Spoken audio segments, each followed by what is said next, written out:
Frodo Baggins is a hobbit who lives in the most idyllic part of Middle-earth.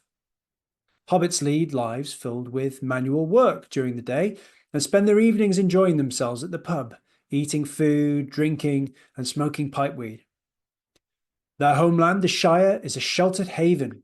Unbeknownst to most hobbits, warriors and knights patrolled the borders, keeping evil forces at bay. These knights honoured an ancient commitment between the hobbits and their long-dead lord. And one of these protectors was Aragorn. But that's another story. Frodo had an especially comfortable life, being one of the most affluent of hobbits. He lived in a large house in a prime location, supported by his ancestral wealth.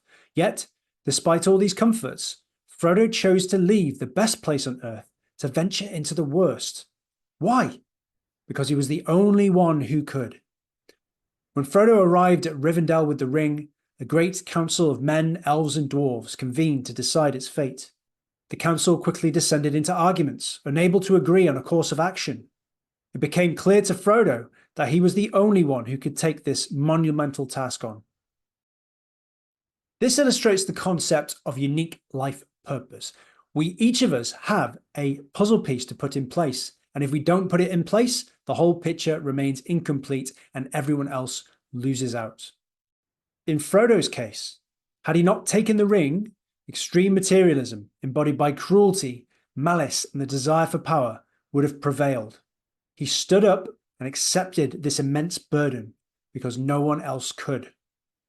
There's another framework we can bring in here to understand Frodo's journey, the willing faculty, and how this can impact our own life in the pursuit to overcome materialism. Rudolf Steiner's willing faculty and Plato's appetites intersect to provide a comprehensive understanding of human motivation and spiritual development. According to Steiner, the willing faculty is connected to our physical actions and the material world. It represents our capacity to engage and transform our environment through purposeful action. Plato's appetites correspond to our basic physical desires and needs, such as hunger, thirst, and other bodily cravings. These are the most primal aspects of the soul, driving the pursuit of pleasure and avoidance of pain.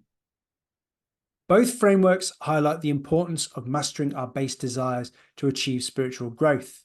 In Frodo's journey, we see him redirecting his will away from material comforts toward a higher purpose, embodying the struggle to transcend the appetites and align with a mission of greater significance. Now, although these models are relevant to everyone, I've synthesized them in an attempt to understand male development. The man stage, as I call it, is where the appetites and the willing faculty converge and can be seen in action through Frodo's journey. Frodo's journey exemplifies the man stage of development, where overcoming physical impulses is crucial to spiritual advancement.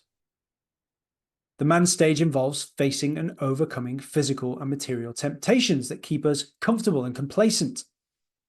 Frodo's willingness to endure hardship and resist the ring's lure demonstrates the necessity of this struggle. By overcoming these impulses, Frodo resists the Ahrimanic forces of materialism and domination. His journey highlights the importance of willpower and spiritual resolve in achieving true independence and purpose. But there's another part to Plato's theory of the soul that is relevant here, and it relates directly back to The Lord of the Rings again.